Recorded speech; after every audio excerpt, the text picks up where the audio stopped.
Руководители ведущих средств массовой информации Северной Осетии подписали меморандум о взаимодействии с юго-остинскими коллегами. Теперь на законодательном уровне оформлено и сотрудничество Осетия ТВ с телеканалом ИР. Два медиаресурса уже сегодня начнут оперативно обмениваться информацией, а также смогут организовать совместные мастер-классы. После подписания документа журналисты встретились с президентом Южной Осетии Леонидом Тебиловым и обсудили ряд политических и социально-экономических вопросов. Тот шаг, который мы сегодня сделали, пусть будет ответом на те вопросы, которые поступают к нам со стороны отдельных партий, со стороны отдельных граждан.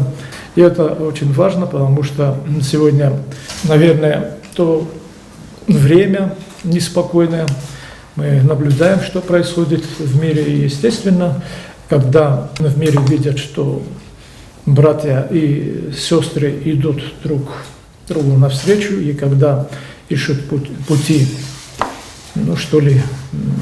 объединения, единения, это очень важный момент. Особый интерес у журналистов вызвала тема послевоенных взаимоотношений Грузии и Южной Осетии. Открытых боевых действий уже нет, однако в дипломатических отношениях все еще чувствуется напряженность. Существует на сегодня единственная политическая площадка женевской дискуссии, в рамках которых мы работаем, наша юго-остинская сторона работает с грузинской стороной. Скажу откровенно, мы, несмотря на то, что надеялись, что с приходом нового руководства в Грузии изменятся подходы к решению взаимоотношений,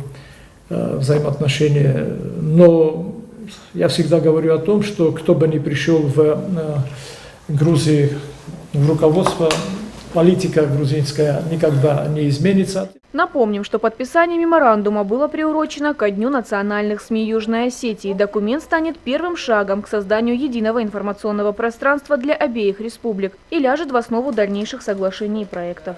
Я думаю, что это очень важный шаг на пути интеграции Северной и Южной Осетии, на пути создания единого национального информационного пространства.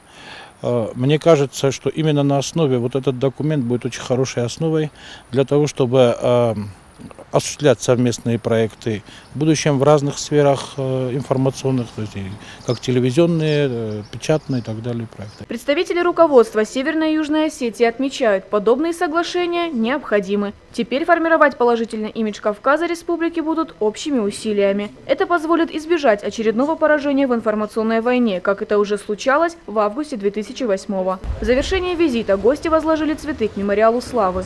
Журналисты почтили память героев, павших за независимость Южной Осетии. Фатима Дзываева, Ацамаз Шипшев, Осетия ТВ.